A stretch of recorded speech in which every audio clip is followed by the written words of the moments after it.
Yes. Okay, so. We got started. Agenda. Oh, I can make a copy. Yeah. So meanwhile, we can get started with reporting our hours. So I'll go ahead and begin. Actually, we have to wait for her because she's the one that records it. It's recording, No, I mean, Oh. she has to write it down. physically recording.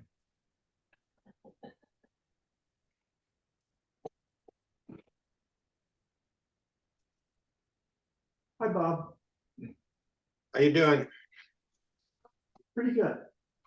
Oh, I'm talking. That's good. While we're here. Big cats go by, rub up against the screen and listen. It's so funny. You've got one baby. So how does it feel to be a senior? Yeah. Yes, and it's fun. Yeah.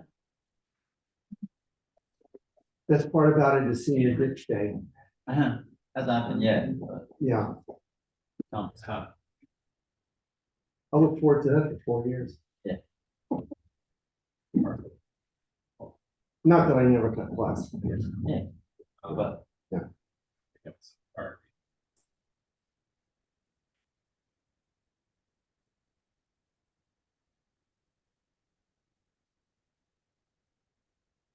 Okay, here comes Dana. Thank you. Thank you.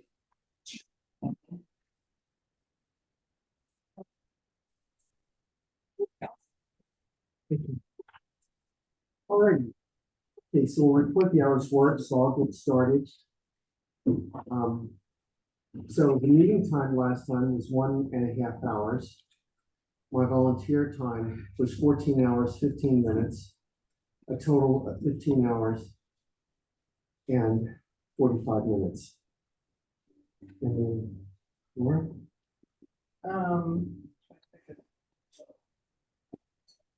An hour and a half, well,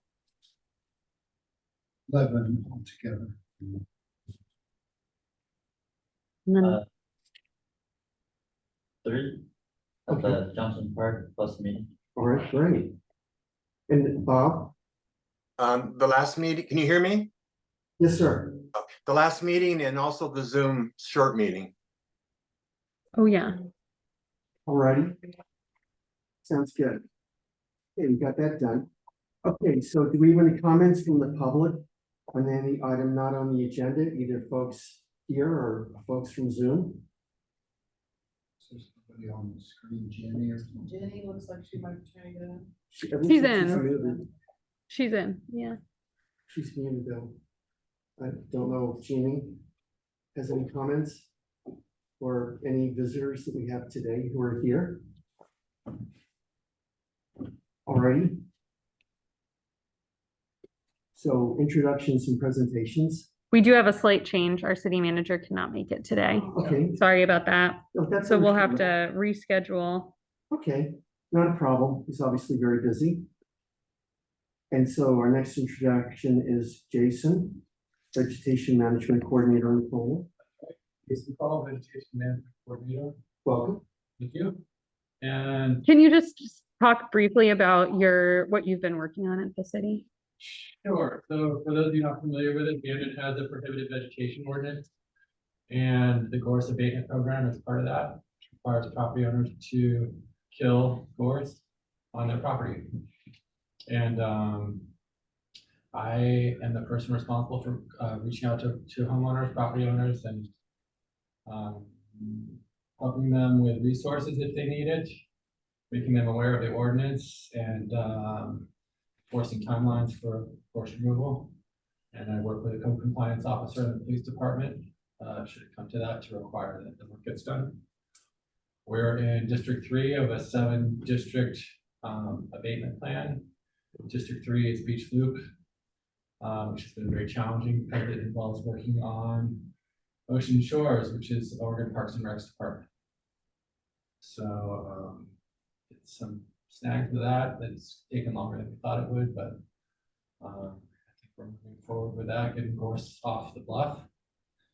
And anything else I could? No, I think I would just wrap up and say, so Jason's been doing that position through a service called Cardinal. So as like I don't even know how Cardinal works, but not as a real city employee, but he is now an official city employee. So he's going to be doing 20 hours a week of that Gorse, vegetation management coordinator stuff. And then 10 hours a week, I'm calling him our natural resources planner just because that's already sort of the realm that he's working in. So he'll be the support staff for Parks and Rec and Tree Subcommittee, as well as working on some of our other grant-funded natural resource projects. So just a note, because he won't be a full-time, like working on planning stuff. So don't expect that of him, but he is here 10 hours a week to help out, and you'll be seeing him at our meetings and events Yes. moving forward. Yeah, When you say kill, yes, so what people do, of course, is cut. yes. That's not really kill. Cutting is the first step. There's a long history of mowing gorse here and the previous protocol. Mowing is no longer compliant. But for those willing to use or to incorporate herbicide, a small amount of herbicide use annually, mowed gorse quickly goes away. That you can, there's two lots on the where I walk every day, and they were both completely high, I mowed. And one just mowed it, and the other, I mean, they're almost all, wherever I go, it's just solid bursts, but mowed. But they applied, it wasn't an herbicide, and they were able to knock it down, and I didn't know if that was a practice that they come to use a lot. It is a concept that was tried in the demonstration plots, which the Gorse Action Group did a multi-year demonstration project on 101 by Currydale, trying different techniques. Okay, And applying nitrogen is something that has been attempted and is not successful. I wonder what they did, because it looks really good compared to the other one, and they only make it once a year. And I'm like, what did they do? Sometimes it's used in conjunction with herbicide. The idea is that you're gonna exhaust the root system back quicker if you're encouraging less top growth. But of course, it doesn't work. Okay, so we are eradicating it from our neighbor's house that they're in their 80s. I can't do anything. So we're smothering it with cardboard Yes. chips in big chunks, and then we're trying a section where we're doing the cut and just 2 drops with the herbicide on Yep. straight on Yep. undiluted. Cut stone. Yep. Yeah, okay. 100% effective at killing wood. We have an ongoing experiment in my neighbor's yard, so. I love that. Right. Any more course questions? No, but I'd like to comment, I think you're doing a fantastic job. Thank you. That's incredibly The difficult. homeowners are doing the work and paying the money, but thank you. I mean, even like that lot that we have, the city owns, the one on Lincoln and Cedar Crest, that kind of long one, that's just completely covered with gorse, and it's a city owned piece of property. Yeah, Oh, yeah, the one on the corner that Yeah, you're talking about. Yeah. Wetland piece. Public Works and I work together on city properties, of course. Okay. There are a lot of right of ways that the city owns that we haven't even begun to attack. When they overhang onto private property where people have cleared gorse, I will usually jump on it right away to stop reinfestation of areas that have already been treated on private property. So even though we have a district plan, there's a sequence, anything that is out of compliance, I'm available to enforce on anytime. Is there a reporting method for people to use? Call. Just call. Yeah, and his email is easy too. It's just gorse@cityofbandon.org. So Love that. yeah, you can send emails So I that get way. my boss, there'd still be. And we do have on the agenda, we have on the agenda some additional discussion about gorse. So if there's other questions, we can check that out then. Yeah. Okay, so next up is Christine Hall, President of Friends of Banyan Parks and Recreation. I'm gonna stand just because I feel official. You're official. Friends, is, going into its second year. 2024 now, we start thinking about goals for the new year. I'm really into goals. So I want to talk to you about kind of what Friends is thinking on. And what's important is that we coordinate with the city and the Park and Rec Commission. No sense doing things if we're not in touch with you, because we sort of need direction and cooperation from you folks. So one of our goals is, and the board still has to approve these, but we'd like to see a piece of an ADA playground equipment in the city park. And Steve sent me an article about, Gillian's Place. I don't know if you know it. Gillian's Place in Coos Bay has it. Well, it was like a block from my dentist. I go over there with my tooth and start looking around. I had made an appointment, looked at the playground. It's really nice. They have autistic children, they have other kinds of kids, and so sensory things are very important, tactile, social. It's a big deal. But the two pieces of equipment that I thought might be kind of good for our park to start, one is a teeter-totter, but it's, and I have photos on my phone, which I can pass around, but it's like a chair, chair with arms, okay? And the kid, and then there's another kid over there, and it's a set of 4, and they can go back and forth, and they're fully enclosed. The other one was another type of chair, and there was a group of maybe 4 or 5, can't remember, but I have a picture on my phone, I'll show you, where they can go and spin. And they're fully enclosed in a little plastic thing. I'm not saying that maybe that's what we'll purchase. I just thought, hey, that's one idea. Now, in talking to the director or whatever she was, I also met the wife of the public works person for Coos Bay. And I said, oh, I'd like to meet your husband. And then after I said that, I thought, well, maybe I shouldn't have said it that way, but I would. So Pirate Park, not sure if you've been there, but it's a public park and it's also very close to kind of the downtown area. I haven't been there yet. They haven't installed it yet, but they intend to get a piece of adult equipment, which I thought we might like to and look at. And then the other was an adaptive piece of playground equipment. So that would be another park if one wanted to see this equipment. We have looked at a lot of catalogs when I used to be here.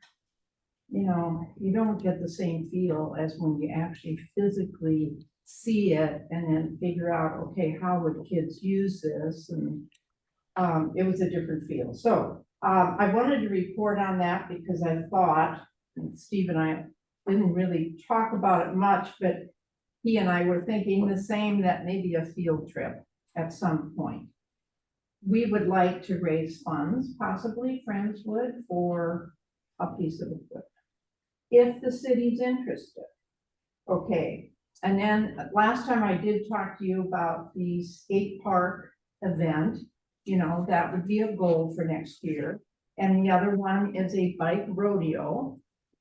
And that I have talked to the school, met with the superintendent. Yes, we want it.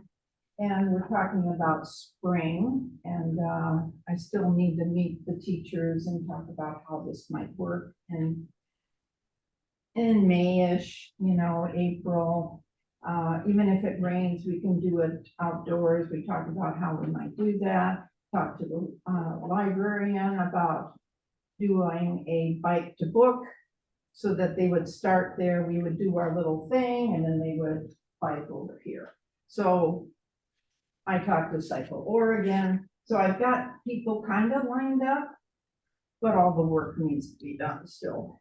But I would like to do that. It doesn't really affect the city, but it sort of does because it's the library.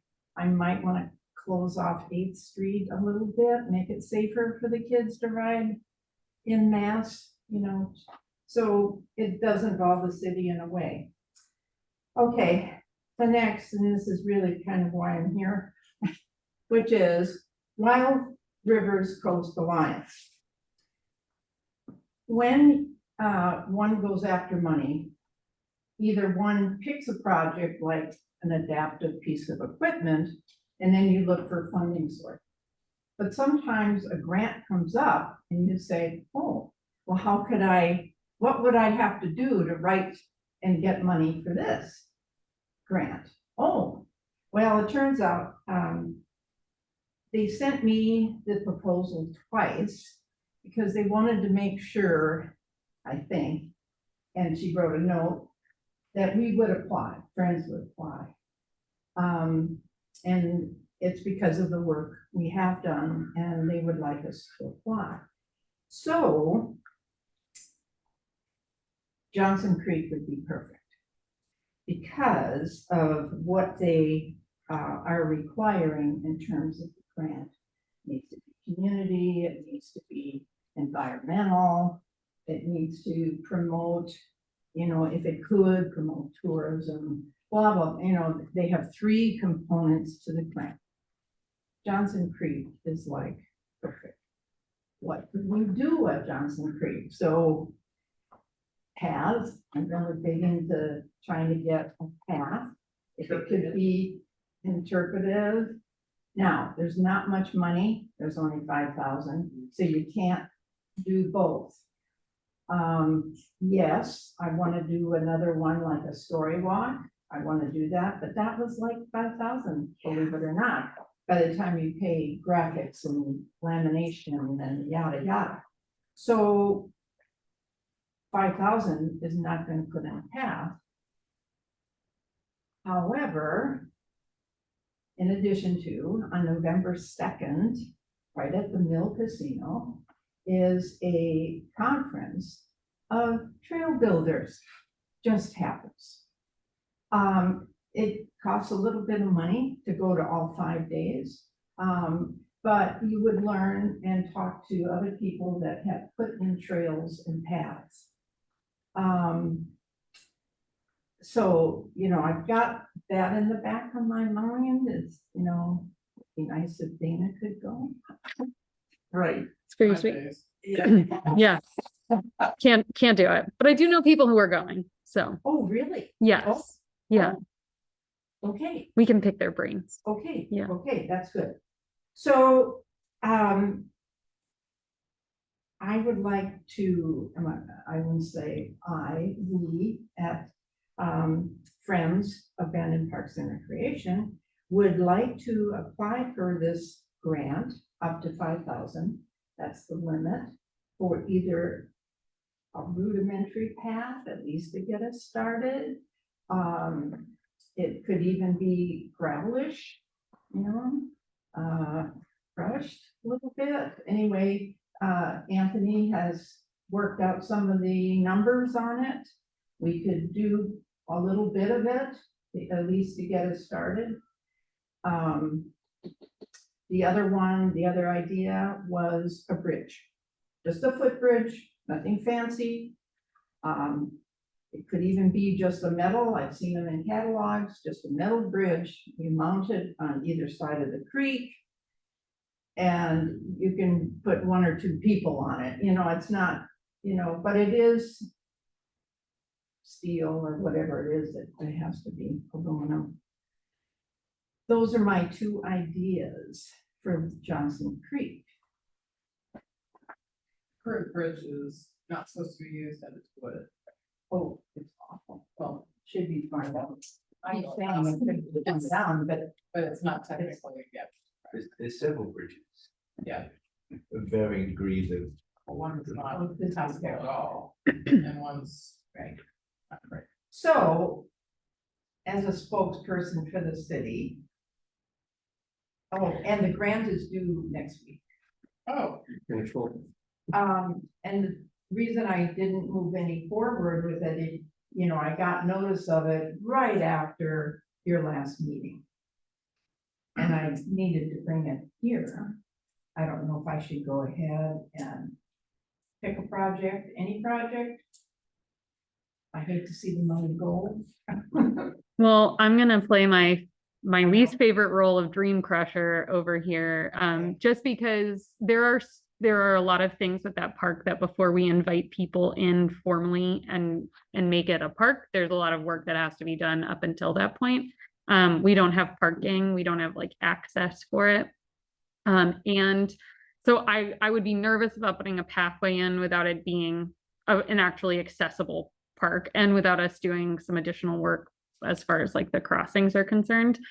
And then the other thing is that it's a fish bearing stream. So in order to put any sort of bridges out there, there's quite a bit of permitting that we're going to have to go through.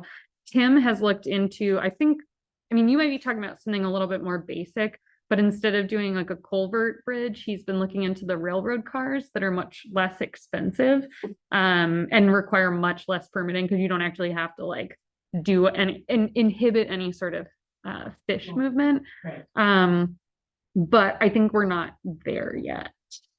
But I'm trying to think of something else that we might be able to do in Johnson Creek Park that helps it along. I don't know if anyone has any other ideas, but I mean, I just think of the like native plant work or the replanting or something else that's out there that you could work on. I don't is there know. some- with access, to, street, Sky. yeah. It's up a little bit further up Seacrest, Oh, the spyglass? Spyglass. Yeah. Yeah, If there would be a way to get an access point from there that we could just build something. it's all private property. Yeah, so around Spyglass is all private, so we don't have any public access from a street up there. There never will be. Probably not. I mean, we could, possibly we could get a public access easement, but it would be doubtful that, we'd have to, I think, request it. I don't even know the process of that during their subdivision. We don't have anything in our code that says we can do that. Way up. The hill. No, there's private property It's there. premature for us to move forward on Johnson Creek Park with those initiatives, which are great ideas and perhaps can be pursued, you know, when the time is right. The grant could still be pursued and used at, you know, another parkland, perhaps.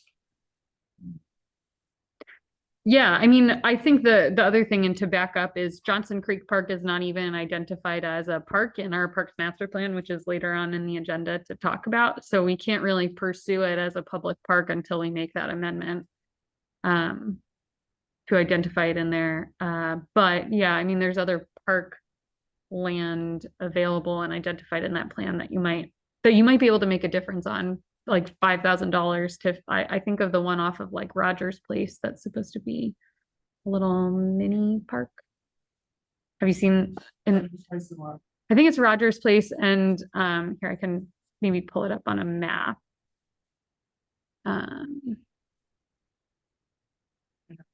And our Parks Master Plan says what should go in there, and it's like it should be a bench and something else. So let me see if I can. And Zoom people, hold on one second while I pull it up, and then I'll share the screen. I don't know if that's helpful. That parking lot? No. I was thinking is it this one? Yeah. So this, I'm gonna hold on while I share this with Zoom so that they can see that. So it's in the Seacrest. Yeah, so this is Spinnaker, this is Ruby Court. So at the end of Ruby Court, there's this lot here that I believe was set aside during the subdivision process as future parkland. And it just has never been Oh, that's the developed. one with the big whole block. Yeah, there's some water in there. Well, no, I mean, there's actual land too. There's some water in the back, but I think in the parks master plan, there's some language about it just being like a little nature area with a bench and something else. So I don't know if that's worth pursuing. What's It's the not. cross? This is Spinnaker and Rogers. Yeah. Didn't meet the criteria. Yeah, to the grant. Hmm. Really, that would be a big stretch. Yeah. Pathways within our, this park plan? Yeah, and just to show you off the back of, oops, why is this doesn't want to zoom in. This is all private land off of Spyglass here. So this would be the city's property right here, and then there's all this that's And that private. was re-subdivided up to. Laid out. It was not, they never finished, they handed in an application, but it was incomplete, and so it was withdrawn. So it's never been it hasn't been subdivided. In that process, it's possible that we could ever get an egress point to the park. Well, I can look into it. I don't think there's anything in our code that requires it. People do have to, as part of doing a subdivision, set aside a certain amount of land for parkland. So I mean, it's something we could ask for, that in lieu of either paying into a parkland fund or dedicating land, we could ask for like a public access easement or something. But it would only be triggered by the subdivision process, so they'd have to reapply. Is there something that could be done maybe at City Park that we could utilize the grant for? Yeah, I don't know what, but maybe the rest of you all have an idea. The items that we have to cover, it has to be environment, which would be tree planting.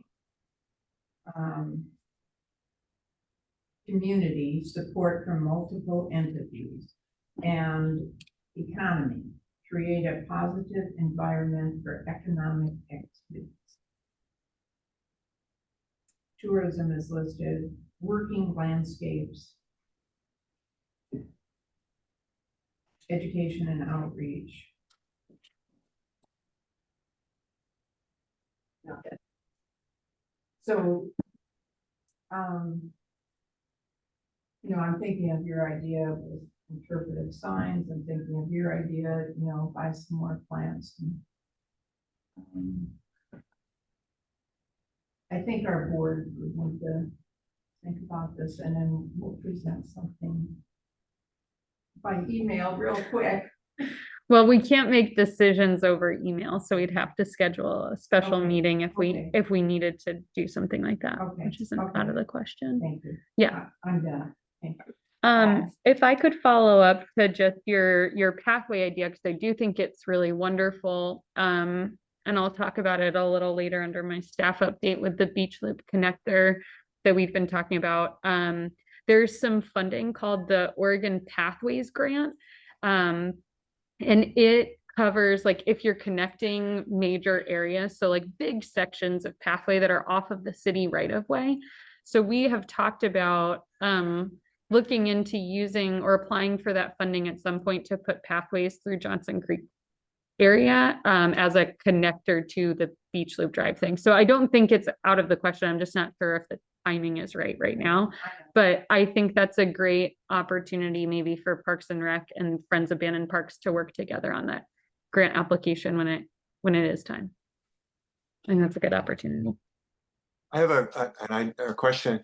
What about the idea of using that $5,000 for a parking lot? You actually have a little bit of fencing and some gravel or whatever. So that's always been the problem. Every time we go into the Johnson Creek, there's never any parking. Well, it would be a good start, I think, we had a parking lot. I can talk to Tim and see how far that would get us, and if they feel comfortable allowing people to access if there was just a gravel area. I think there's still some concern about letting people in there before it's an officially designated park. Yeah, but with the fence I too, think- so you keep the cars off and everything. Yeah. I'll ask. Is the Harvard Street Park a possibility perhaps? I don't know much about Harvard Street Park. Yeah. That's still, that parkland is available as well. I don't know if it meets the economy component of it. Might be more of I a just stretch. don't see tours. Tours going there. No. Johnson Creek needs. That would, to me, is the most logical. We could think Right. about it though, and maybe provide you with some ideas via email if people think of stuff. Okay, so in terms of the idea about a field trip, what do you folks think about that? So, oh, just a thought, most of us probably go into Coos Bay once a month for grocery shopping or dental appointments or whatever. So, If it's a group thing, we have to notice it. That's the only difference. So it becomes a meeting of the Parks and Rec Commission and we have to let everyone know you're going to go there. That's not a big deal though. I don't know how good I would feel about individuals coming in to meet the director and have. oh, I didn't do that, I did that. You can't see it, it's completely fenced, you have to go through a building. Oh, right. Okay. and The public one, when that one's ready, I can let people know that this one is still private. Although on Saturdays, they're starting to open it up, so that is a possibility.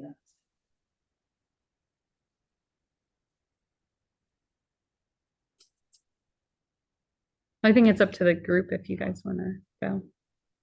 Any other thoughts about a field trip? Please don't all talk at once. Let's take your turn.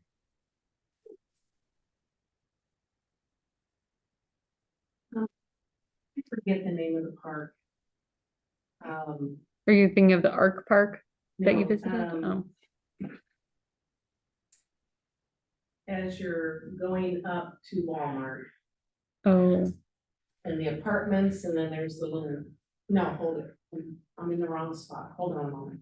One of those, you go in and you go down to the river or the lake or whatever, and they've got a bunch of the adult sit on them, do exercises, mhm. that kind of stuff, and I think when I was on Parks and Rec, I think that we had talked about looking at some of that equipment and seeing, utilizing some of that in the city park on potted areas that could be attached by pathways, and that's a good way, go up there, and that's a good way to see what some of that equipment looks like.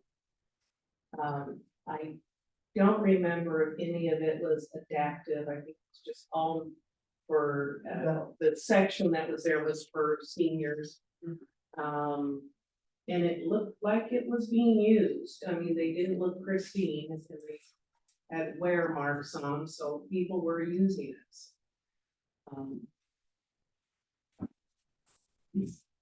I can't remember, I went to so many different places looking at things that, and I didn't think to have that written down, you know, with the subject dates. Apologize, remembering exactly, but. Oh, I wish I could remember. Anyway, it's a great thing to look at, and interesting to visualize, in person, and then thinking about could any of those things or newer versions of those things be utilized here in the city park. That might be a possibility for a grant for city parks and senior fitness. Yeah. Is that what you think? Well, I know we had that type of equipment in City Park up until I don't know how many years ago, and it had rusted out. So I also assume that a lot of that stuff is now made a lot better than it was before. So I think you could look into it again. But it's been, I mean, we've had it. Could be aluminum. Yeah, I know. Who knows? And some of that was, I think, when I was still on Parks and Rec, I think some of that was some of the, you know, some of the stuff that we were cataloging with the idea of inserting into here. Not just looking at disabled access stuff, but for the seniors that come into the park and stuff, so those can both be intermixed quite nicely. But I do think, I think that's the biggest thing is the materials are probably getting so much better now than they were back then. So. Mhm. And I couldn't tell how old the equipment was in that one park. It'd be interesting to find out I don't know if that's North Bend, then I think, but find out how long they've had it there. Anyway, it's kind of neat looking. I can't use any of it. You have to have regular arms, but it was cool to see it there, and there was someone actually on the equipment using it when I wandered down in there to look, so. Well, these are some great ideas. And thank you for sharing that, Maria. Okay, so we've got some more thinking to do in this regard. Now, for a very happy topic, Johnson Creek Greenway Party recap. Did you want to talk at all about the gorse eradication non-spray technique? I'm sorry, you know what? You're absolutely right. I just wasn't sure if you felt like that was covered or if you was still. No, Okay. actually, I was reading ahead. Thank you for Yeah. correcting that. Yes, gorse eradication, a discussion of non-spray techniques. I don't know anything about gorse. Somebody else is gonna have to say something. Do you have a question about a specific location or? No, I don't personally. It's just some folks were concerned about, I think, the chemicals being used to eradicate gorse. And if there were alternatives to that, that would be efficacious. I recently met with Darcy Grayak, to talk about some of the work she's done privately and also in Johnson Creek. In Johnson Creek, there is, even in the area that she and Sam have been overseeing organically, there has still been some surgical herbicide use, I'd say, to treat outliers. The technique that they've been using a lot has been what you described, which is cardboard with a lot of mulch, covering it with a lot of material, basically capping the seed bed and planting on top of it. Just kind of once you've already tackled the infestation at that point. There are methods for gorse abatement that don't use chemicals. They're very labor intensive. It's definitely possible. As you get into more agricultural scenarios, then you can incorporate livestock and disking or plowing to exhaust the seedbed. But on smaller scale applications, like I'm dealing with residential property owners, there's really no substitute for just lots of hard work and plucking, essentially. In some situations, plucking is not allowed without permission from the tribe because of potential disturbance to cultural sites. Plucking, just pulling a gorse plant. Oh, you do that tool. Either with a uprooter tool by hand or with a machine. The tribe requires monitors in certain circumstances to be sure you're not disturbing cultural remains or bones. How deep do the roots go on something that you're plucking? The roots can go many feet deep on older gorse, Yeah. almost as tall as the plant. Even a little plant. Yeah, Yes, A little one. yes. Anybody composted it and found success? It can be composted once it's been masticated or mulched. Otherwise, it will regenerate from the pieces that you cut up. Oh, I thought you I couldn't do it mulched at all. it for 2 years, and I turned the pile every 6 months, and then after 2 years, I spread the dirt in front of my cabin, and we got irradiddle boards. Yeah, once especially hot compost, if you do a hot compost, Yeah. you're ready to kill the seeds, so. The seeds really are the longevity of Yeah. gorse. Yeah, Generally, I would discourage people from moving that material around. Oh, right, because you're on a small property. Well, and just, you could take gorse with potential seed from an area where there's lots of seed and move it to an area where there's not lots of seed. All right. Even Right. like in the tire shed. and stuff like Yeah, that. And yeah. compost it on their own. Yeah, That's how it's all across the whole, the whole state, Yeah, people drag it along with them. yeah. but covering it essentially is the best thing. You can create, it's called staling a seed bed, by tarping. It is, depriving the sprouts of sunlight and they die back and, Is that what they're trying to do on, I don't want to on that, cranberry bog right next to the gym and stuff down there? I saw that. I'm not sure. I It's was looked like they wondering. had limited success because the wind makes it very difficult. for- I saw that. It looks like that's what they're trying to do. Okay, Yeah, the tarping is problematic because of the wind. Sometimes weed cloth will come in, shorter, widths that might be easier to tie down, but my experience, my personal experience with weed cloth is that it also can get caught in your head. But cardboard with lots of mulch, or even just lots of mulch without cardboard. A gorse patch mature gorse patch that's been mulched down will leave 6 or more inches of mulched gorse on top of the seed bed, and that alone sometimes do a lot of suppression. Are goats helpful at all? Goats, a mixed herd is what's recommended of goats and sheep, because goats are browsers and sheep are grazers, and they kind of attack it at different levels almost, and, but you have to have enough of them, and they have to be made to eat it. You have to sit them right on top of it. They won't choose to eat it, if they have other options, Yeah, but they're so adorable. and they won't kill it. If I should never eat it. Yeah, I have goats that will not touch it. Okay. Yeah. Wow, well, And then thank you you have for to that. keep the goats away from everything else. Yes, you have to eat all your native plants. Yeah. Anything else, of course? That was Thank you. terrific, thank you. Okay, now we can turn to a happy topic, the Johnson Creek Greenway Party recap, because I understand it was quite the success. Yeah, I'll briefly talk about that, and anyone else who is there can talk about their experience. I think I didn't count the amount of people, but I would say we had over 50 people attend, which I thought was a great turnout for Bandon. It was hard to tell how many people were actually there because I think some people came from Sam's house and I never saw them walk through the front.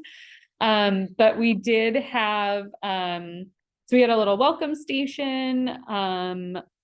We had places where people could vote on what they'd like to see in the park. I assured everyone that none of that was set in stone. That was just an idea that if we were going to start coming up with a very basic plan, that we would consider those items first. I would say like the clear winners were pathways, native plants. People liked restrooms. They didn't like the picture of the restrooms that I put on that sheet. I heard that a lot. It was just a stock image. They'd like to see parking. I also thought some other interesting ideas. We did get the exercise equipment. Someone brought that up. Someone thought it would be a great spot for a sculpture garden because it's over 37 acres. And I thought that was a great idea. I think in general, the feedback was like, keep it really natural, keep it really open. Don't have too much programming out there. But just sort of enhance what we already have. So it was from my experience, like walking out, it's like by far, yeah. and camping was, yeah. Yeah, people didn't want dogs and they didn't want camping. And I think there was something else. They didn't want barbecuing either. People did not like the idea of barbecues. I thought it'd be nice to have like a little pavilion out there. We could have a little family party, but we got a lot of no's on that. So some strong feelings. But my feel the folks that expect aesthetic. Certainly, yeah. I think the way you can mitigate some of that is having a park host. Like that certainly helps here in City Park, where we've had a park host who lives there and sort of maintains or manages the spot. So I know some other parks have been successful with the hiker biker camps, that if people are biking through town, that there's like a dedicated place where they can stay. So it means you can't drive in, you can only walk in. But again, you could get you can always get homeless people there as well. So yeah, I think overall great feedback. Darcy did a wonderful job with Sam. And I believe their name was Ollie, the other person leading the native plant tours, and someone else did a seed ball activity. And Laura's husband, Royce, was kind enough to cook us all hot dogs. So it was a good event, a good turnout. And I think we heard nothing but positive feedback from folks. Some other people were there though. What was your takeaway? What was your takeaway? Did you enjoy it? Yeah, I was just mostly observing, I think I was not up to feeling that good, Oh, so I just want to kind of talk first. No, other. We went on the walk with them. oh, nice, nice. But No, that's great. Did anybody take photos? I took two. So she gave me the tube and I took. I know, I felt bad if anybody else, did you take any? One of the hill that was cleared goat. Oh, Did you send it to me? Would you mind sending it over to us? Yeah. One of Or our, actually Laura? yeah, this is why I generally dedicate someone as a photographer because I forget the day of to do that. So we'll make a note for next I time. need that. Okay, it just looked like that giant sloped hill Yeah, that like just got cleared. cool. a lot of questions about the building that's out there.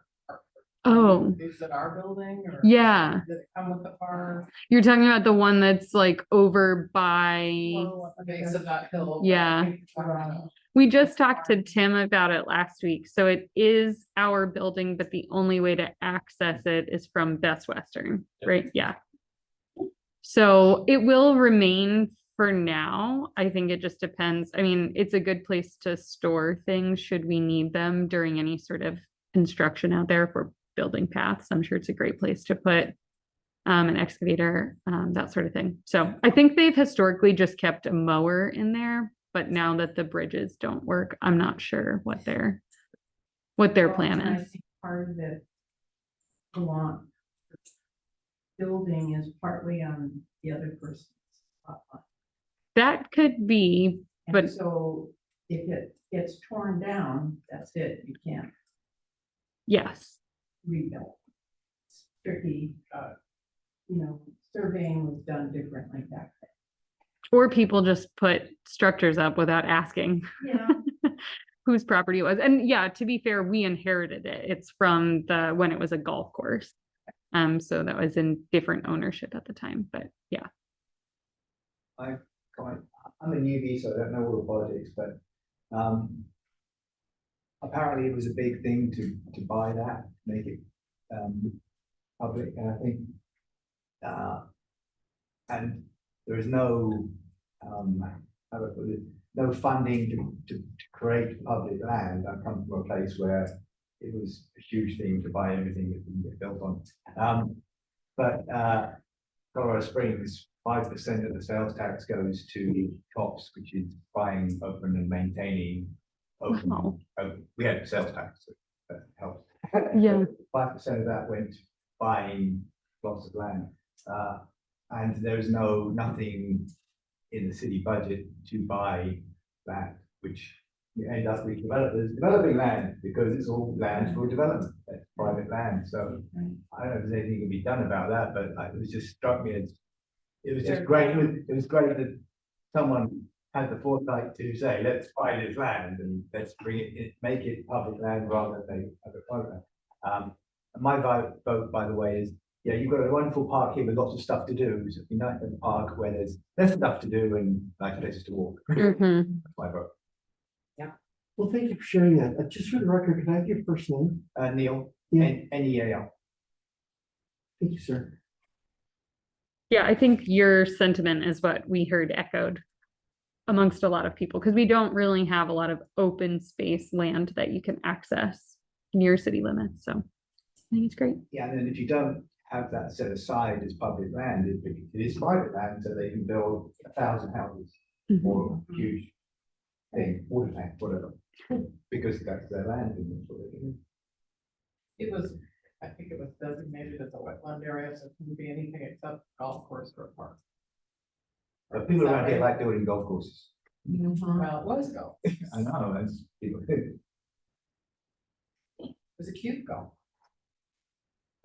Okay, so the next item on the agenda, perhaps we could defer that to another time. Sure. Acting City Park assets. So let's defer that to the November meeting. Okay, so updating the master plan. I put this on here because this was a project that Anthony had taken on and I lost steam on because I didn't have any capacity or bandwidth. But now that we have Jason, Jason's gonna be able to help you out with that. And I'd like to pick that back up because I think that was a very important project to take on, and especially as we're talking about Johnson Creek Park, just making sure that that's getting put into the master plan as parkland and something that we have some like sort of basic idea about what we want to do. So I just wanted to put that on the agenda to make sure that you're still interested in maybe partnering up with Jason to work on it. I looked at it again, you know, as we were talking Mhm. about it. Just because I looked at the list of parks that is in the current master plan. And, you know, it's a long list of parks. So I think this commission should review that or compare it to input that the citizens have different, you know, different input that's there.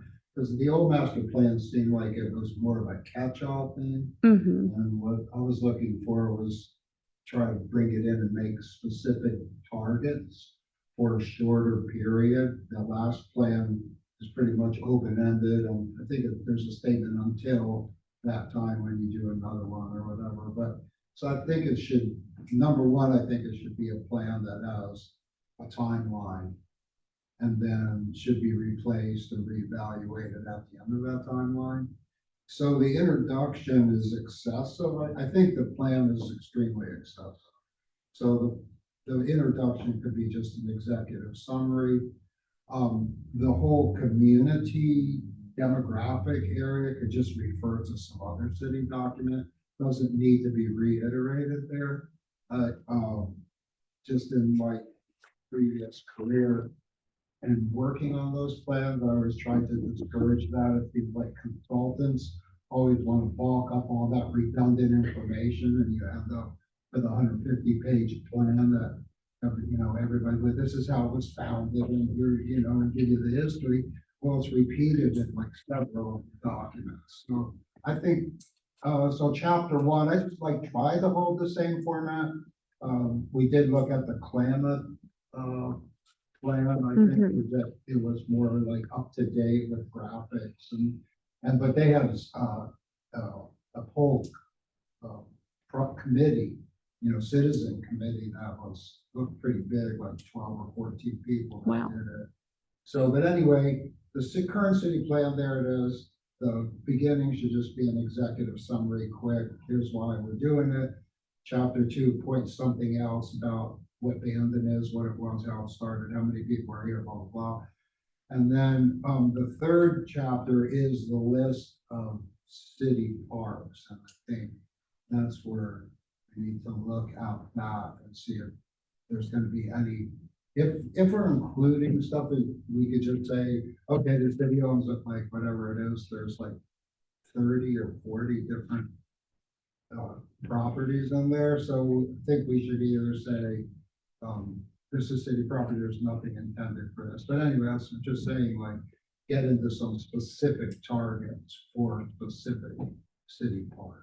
You know, whether it's just this park or just this one in Johnson or whatever this committee or citizens want to see. You know, I'm not even clear. It mentions a lot of pocket parks and neighborhood parks in the original city plan. So I'm not sure the city wants to support all those pocket parks again. I had heard some conversations about the new homeless law over crossing, you know, and cities maybe they might end up, there could be encampments, and I don't know how that has evolved. I haven't been following it, but anyway, I think the third chapter was the list of parks, and then there was an explanation of each one. And then it's out of date. Like if you look at what the Sprague Theater has, it's some of the, you know, historical information, correct, but the up-to-date stuff, not what's happening. And then the fourth part of it, sorry, I lost my train of thought on that, but, I think the fourth part is that the capital improvement plan, what? the capital improvement plan where they Yeah, talk about okay, like, so the fourth part of it should just be, here's the projects. And, you know, here's the amount of money it'll take. I think there should be like a real specific plan. That's where we say, okay, well, the city owns these 40 properties. We're gonna focus on these 5. Here's what we're gonna do. You know, here's how much money we need, or, you know, we would say, well, here's what we're gonna do, and then there should be some maybe addendum later to it that would update, you know, the research that would take, you know, as far as that what would happen.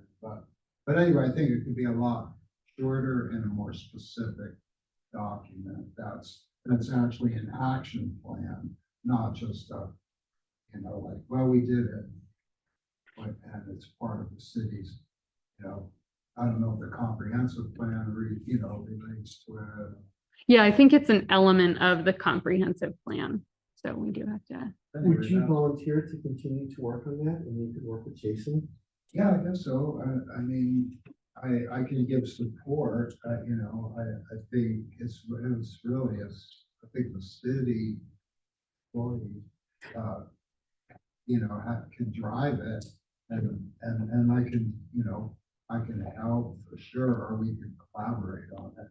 But I would, you know, I think I would be more in a support role. Sure. Yeah, I think that's great. I think it's meant to be updated every 5 years, or I think that's what the last plan said, like, you should look at this every 5 years, because it is like sort of that revolving, you know, our goals and priorities change, but then also costs change. And so I think it's a great idea to make it a smaller time frame. The other thing you might look into is, I think the way that most Oregon cities have done their parks master plans is based on a level of service study that looks at how many acres of parkland you need by specific type for the number of people you have or project to have over a 20-year time frame, which is really, it seems like in small cities doesn't work very well, because then you end up having like a ton of neighborhood parks that you can't really support. And I think that's where ours kind of falls short. But Colorado moved to a different model where they look at quality over quantity. So they have a different sort of level of service study that you can do that looks at like, well, what does your existing parkland have and what are you missing, versus having a certain number of acres of parkland designated into these specific types. So that may be a more successful route to go down, because I hear what you're saying about having a lot of undeveloped parkland that we have no plans for. It's kind of tough.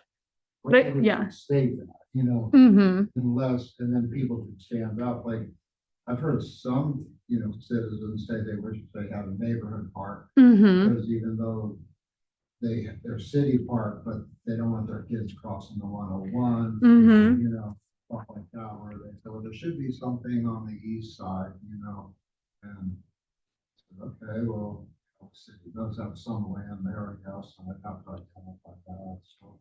Yeah, Anyway, I think that's a good idea. I mean, you could do like developed parks and like soon to be developed, or we're interested in developing, and then land that you're just setting aside for future parkland, or land that we should do something else with it. yeah, and then maybe that's an opportunity where we could host a you know, public input, right? And I don't know if it's necessary to do it on a community level. I don't know if the interest is here, you know, that I saw in the Klamath document, you know, where they have a bunch of people sitting around all the maps, and maybe that was one time, I don't know.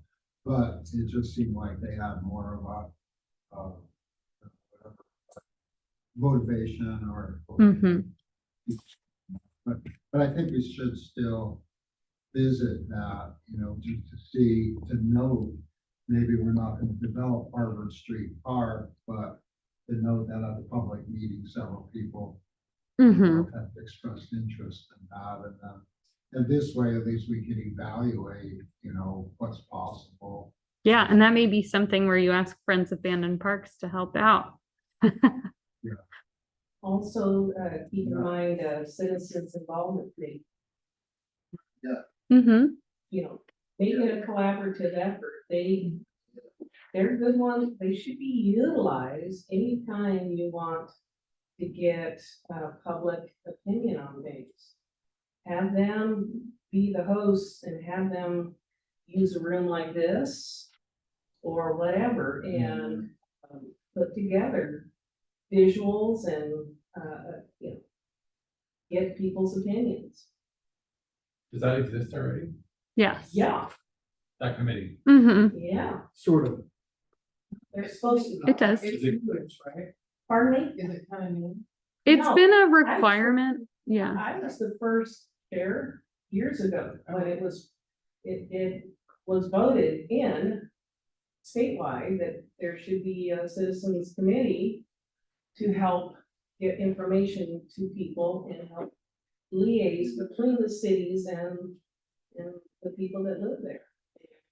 We did some very large, using a barn, did some large open houses for the city in order to disseminate information out to people and to get people's opinions, and they were well attended back in the day, so.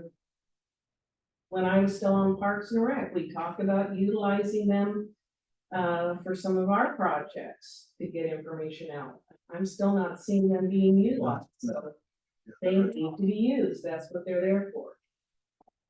Yeah, you know, but just from the outside, I don't live in town, but, you know, talking to people, I understand, you know, I have children.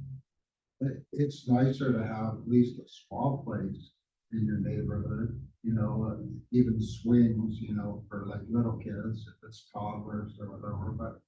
So, and I know we had previously discussed here during the time I've been on the commission, that it's better to have, or the city feels with limited resources, it's take care of this part as opposed to spreading too thin.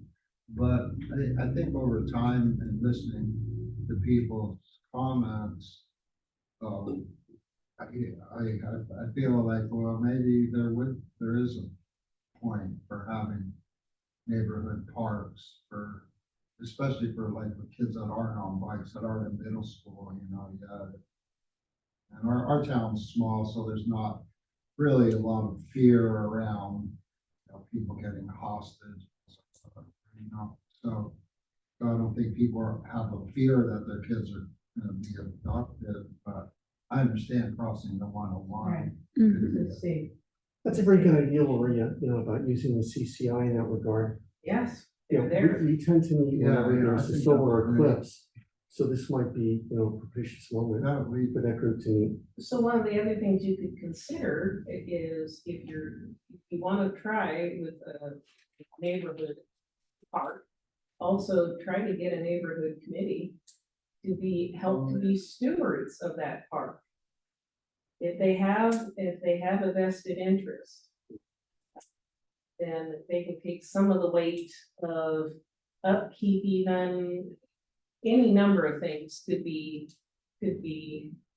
maybe offset by their working with, and again, they could become members of their group and have a little bit more direction then, and then be stewards of their neighborhood parks. So you can take it to any number of degrees that way. But if you tried it and you're able to develop ownership by that area, that they have a vested interest in having that be a lovely place, then you probably might have more success and have less of a need for the city to always be kind of constantly guarding everything.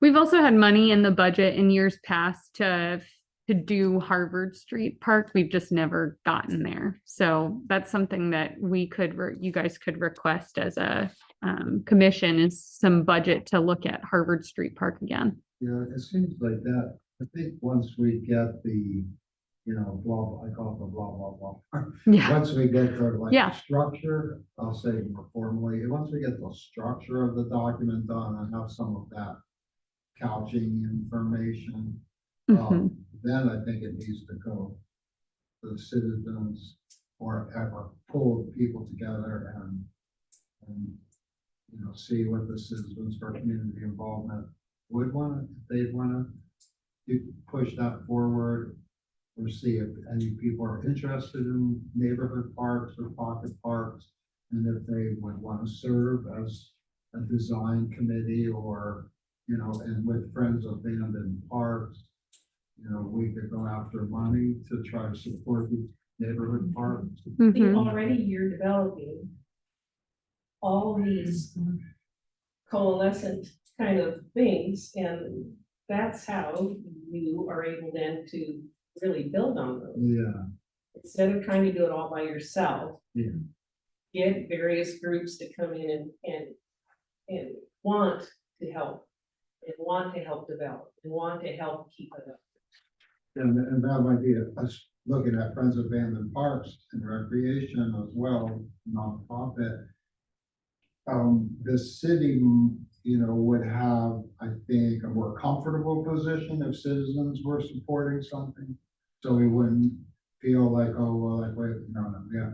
Of course, it would have to go through council or something because you're putting assets in city Mhm. property, but I think it might be a shortcut, Right. you know, be Kind of more a direct way. grassroots Yeah, because approach. when it comes up from the people, then. Mhm. Right. Were there some right of way issues that were involved with Harvard Street Park? There were, but they have been resolved. Oh, great. Yeah. I think- The real issue at Harvard Street is that there's potentially wetlands, so we'd have to figure out how to do that. It's not potential. Yeah.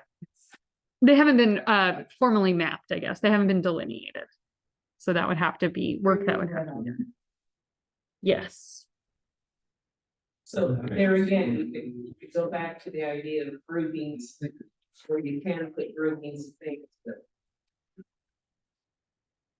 It's just one. So I think really the hard work of it is going to be growing the involvement, and I think that's a good direction to take. As opposed to any strategy in the document, so, Mhm. you know, publish a document. Yeah, I think that's great. Well, I can't wait to see what you come up with. Alrighty, so now we've got staff updates. And I'm gonna add a couple to the list, so I'll just go through my list here.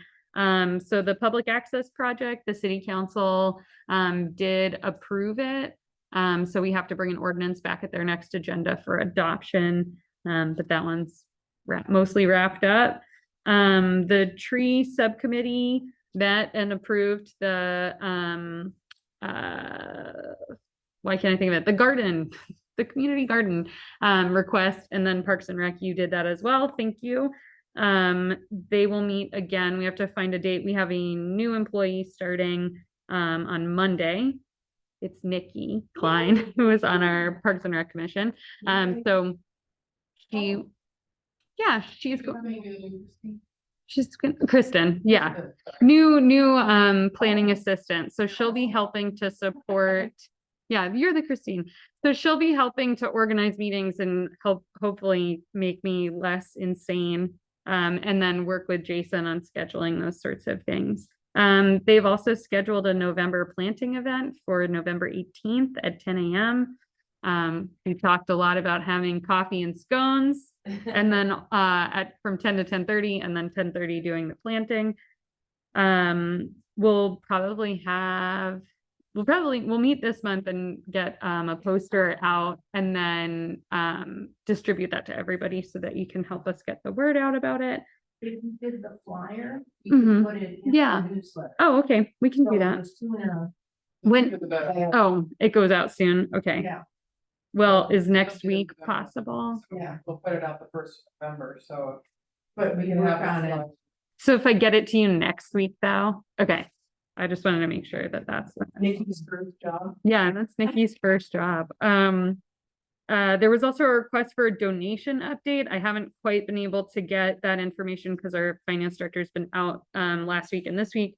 I'm trying to determine, so we have both the option for people to just donate money. We're getting, I'm just gonna make out of a coffee can a little sad, like, give us your money for parks, to put out front at City Hall. We're still working on something, figuring out how to make it so that people can make recurring monthly donations to parks. So that would be something that goes out in the city manager's newsletter, that you could select how much you wanted, and then we just direct the opposite of direct. PayPal. Yeah. Well, I think it has to go through our system. That's the trouble. If we wanted to be able to keep track of it. So they're trying to work on figuring out how to do that. And then we also have the in lieu fees that people are paying for their trees that are going into a miscellaneous thing. And so I'm trying to figure out how we track that and how I can tell you how much money you have in that sort of kitty. And then also if trying to track the fines that people are paying for illegally removing trees. So there should be actually a fair amount of money in there. It is dedicated for replanting projects. So I'm just still working on figuring out the replanting will be separate from just the general Parks and Rec money. And I'll try to get you a printout of that at some point when I figure out how it's all being accounted for. Another update is playground equipment. So I spoke with the woman who I've been working with to order the playground equipment. I think I told you before, it's been delayed. We were hoping to get it earlier. They're looking at a December or January installation date. They are going, and it's just because of the type of equipment that you order. When you order it, they make it because you pick specific colors. Nothing is like pre-made off the shelves.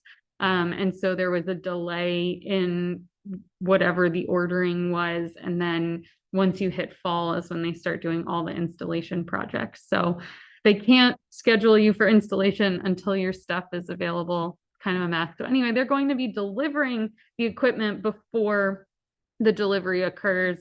I will let everyone know when the delivery is happening and when we have a planned date for installation. So kind of think we covered it. That's what I think. It sounds like they're going to deliver the equipment before then, but they couldn't schedule anyone for installation until December, January. So November would be for the engineered wood fiber to go in.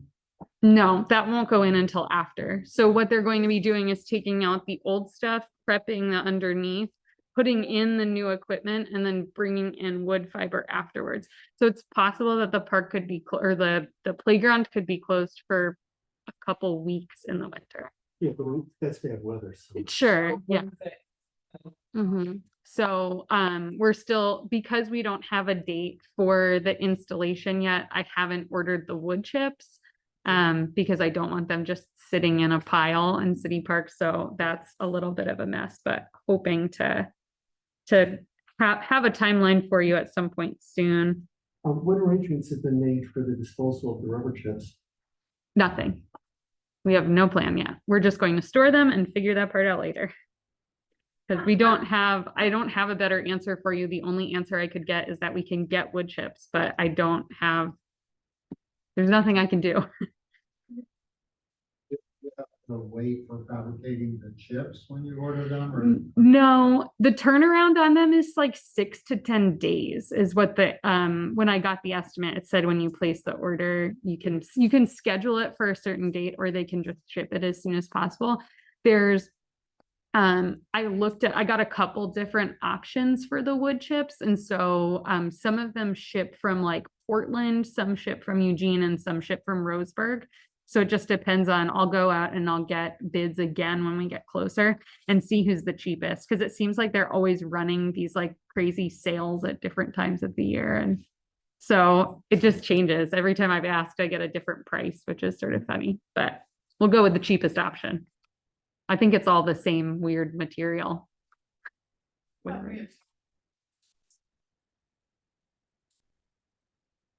No, I mean, you guys have talked about that, but I mean, the last city manager wanted to give them away, We which is can- still an option.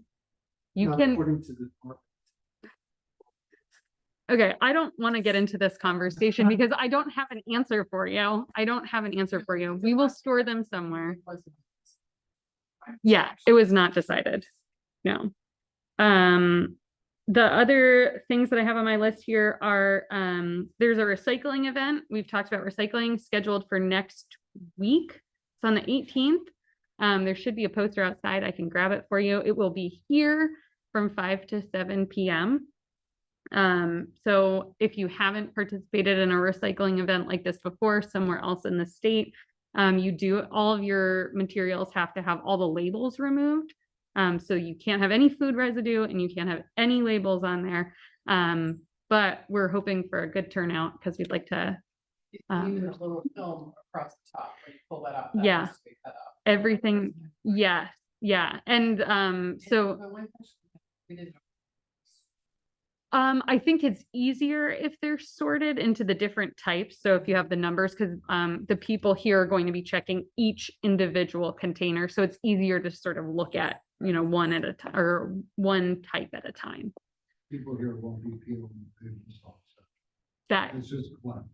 yeah, so just collecting, we have talked about having a station where you could peel yourself. The feedback that we've gotten on like peeling labels is the easiest thing to do is use a really cheap cooking oil and let it sit overnight. And then it should peel off really easily. They also told us that after having to peel off labels, you may make different choices about the things that you buy. Because there's like they said, for example, Chobani, there's a little tab and you just pull the plastic label off and throw it away. And then you have a perfectly recyclable container versus one that has a sort of sticker on it that you then have to scrape off. Or like Nancy's yogurt containers, you don't have to take anything off. Just have to cut the rim. Yeah, just the little plastic rim off. So I think, yeah, some things are going to be easier to recycle than others for sure. And I have noticed that. All the people doing here are collecting that. That's correct. Yeah. So this No is, Cleaning, no peeling, no, labels, informing the materials. no, because the people volunteering to do this are like Cody at the library and Jen over at Bandon Dunes and myself, and we are all just volunteers. So we will not be peeling your labels for you. We're just doing it because we think it's the right thing to do. Yeah. Dish liquid and realize, well, this is like taking me 5 minutes without soaking it. Without the, Yeah. Try the oil. At least that's the feedback that we got is like any basic cooking oil, you just rub it on there. Yeah, sure.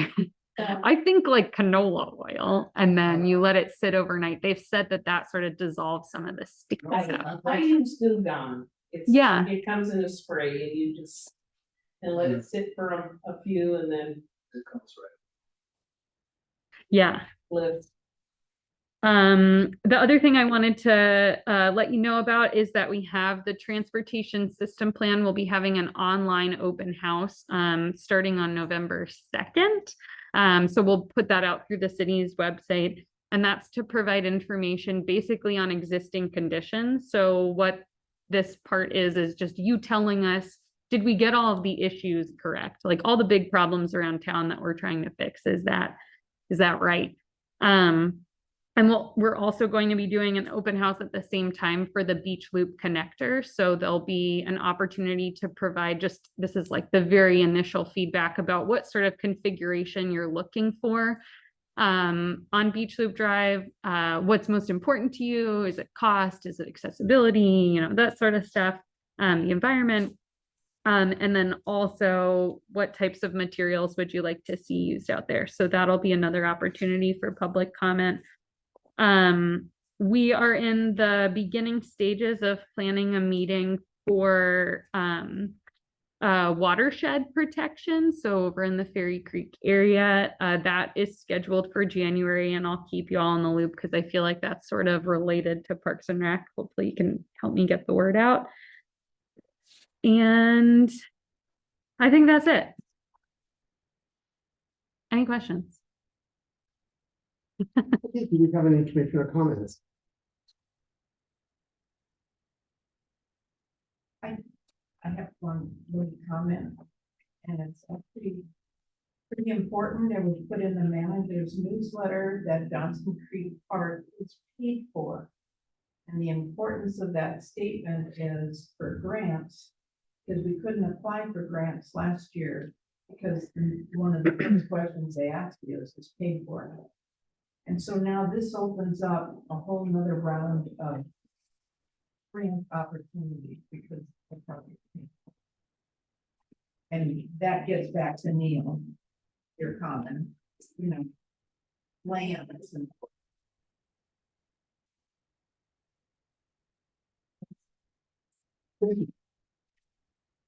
Anyone else?